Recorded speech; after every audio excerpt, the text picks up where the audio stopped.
नमस्कार। The deep dive में आपका स्वागत है। आज हम एक बिल्कुल नई और मुझे लगता है बहुत रोमांचक यात्रा शुरू कर रहे हैं। हम क्लास 11 की जो पॉलिटिकल साइंस की किताब है उसे समझने की एक कोशिश करेंगे। मतलब एक एक चैप्टर, एक एक कॉन्सेप्ट, सब कुछ।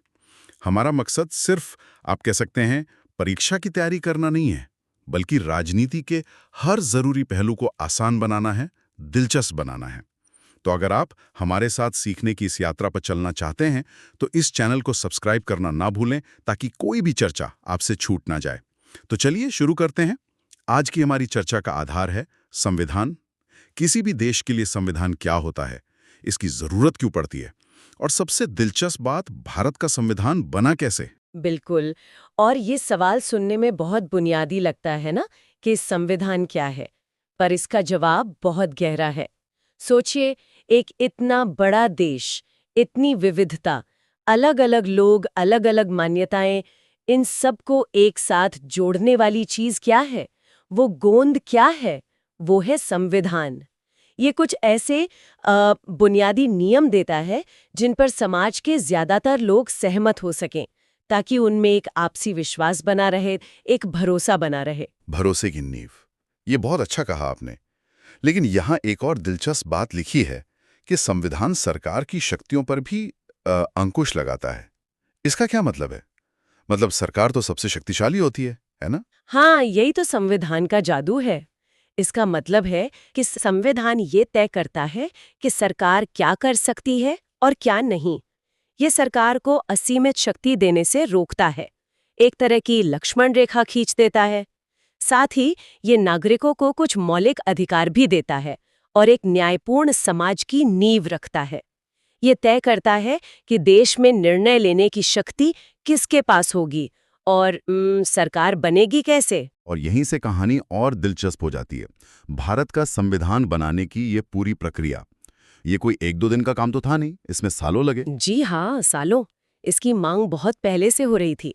अगर हम टाइमलाइन देखें तो 1934 में एम.एन. रॉय ने पहली बार एक संविधान सभा की मांग रखी थी। अच्छा। फिर 1935 में इंडियन नेशनल कांग्रेस ने आधिकारिक तौर पर ये मांग उठाई। और 1938 में जवाहरलाल नेहरू ने कहा कि संविधान सभा बिना किसी बाहरी हस्तक्षेप के बननी चाहिए, यानी भारतीय ही भारत का संविधान बनाएंगे। ये अपने आप में एक बहुत बड़ा बयान था उस समय। बिल्कुल, ये एक तरह से राजनीतिक स्वतंत्रता की घोषणा थी, आजादी से भी पहले। इसके बाद 1940 में अगस्त प्रस्ताव आया, फिर 1942 में क्रिप्स मिशन और अंत में 1946 में कैबिनेट मिशन के तहत संविधान सभा का गठन हुआ। ये कुछ आंकड़े वाकई हैरान करते हैं। संविधान सभा की पहली बैठक 9 दिसंबर 1946 को हुई, जिसके अस्थायी अध्यक्ष डॉक्टर सच्चिदानंद सिन्हा थे। फिर डॉक्टर राजेंद्र प्रसाद स्थायी अध्यक्ष बने और प्रारूप समिति मतलब ड्राफ्टिंग कमेटी के अध्यक्ष थे डॉक्टर बी.आर. अम्बेडकर। और इस पूरे काम को करने में, जैसा आपने कहा, कोई एक दो दिन नहीं लगे। 2 साल 11 महीने और 18 दिन का वक्त लगा। 2 साल 11 महीने 18 दिन। जी। और आखिरकार 26 नवंबर 1949 को हमारा संविधान बनकर तैयार हुआ। जब ये बना था तब इसमें 395 अनुच्छेद मतलब आर्टिकल्स और 8 अनुसूचियां शेड्यूल्स थीं। तो इस विशाल दस्तावेज ने आखिर बनाया क्या?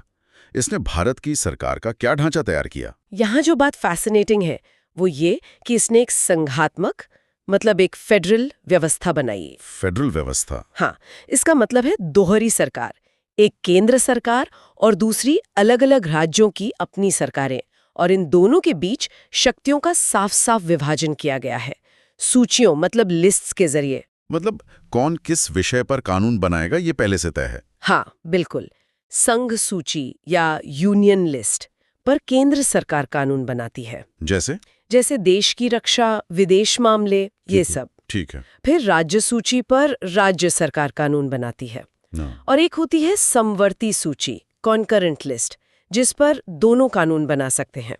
इसके अलावा सरकार के 3 मुख्य अंग बनाए गए: विधायिका, लेजिस्लेचर, कार्यपालिका, एग्जेक्टिव, और न्यायपालिका, जुडिशरी। अगर आसान भाषा में कहें तो विधायिका का काम है कानून बनाना, सही। कार्यपालिका का काम है उन कानूनों को लागू करना, और न्यायपालिका का काम है न्याय सुनिश्चित करना। बिल्कुल सही। केंद्र में विधायिका को हम संसद कहते हैं, जिसमें लोकसभा और राज्यसभा आते हैं। लोकसभा को हम निम्न सदन भी कहते हैं, जिसके सदस्यों का कार्यकाल 5 साल का होता है। वहीं राज्यसभा एक स्थायी और उच्च सदन है, जिसके सदस्यों का कार्यकाल 6 साल का होता है। अच्छा, एक आखिरी सवाल मेरे मन में आ रहा है। क्या दुनिया के सारे संविधान एक जैसे होते हैं, जैसे लिखित या अलिखित? नहीं, ये एक बहुत महत्वपूर्ण सवाल है।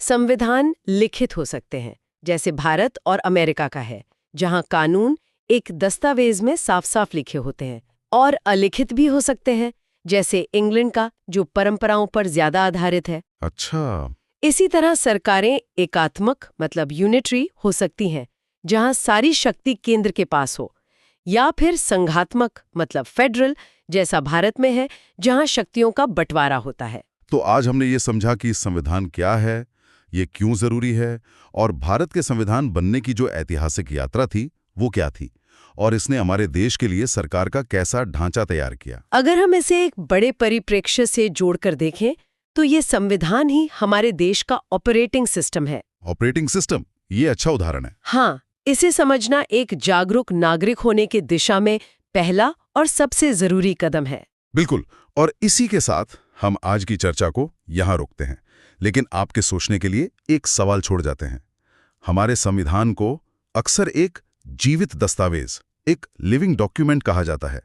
लिखे जाने के इतने दशकों बाद आज हमारे लिए इस बात का असल में क्या मतलब है? वो कौन सी व्यवस्थाएं हैं जो इसे समय के साथ बदलने और प्रासंगिक बने रहने की शक्ति देती हैं? सोचिएगा जरूर। अगली चर्चा में हम इस यात्रा को और आगे बढ़ाएंगे।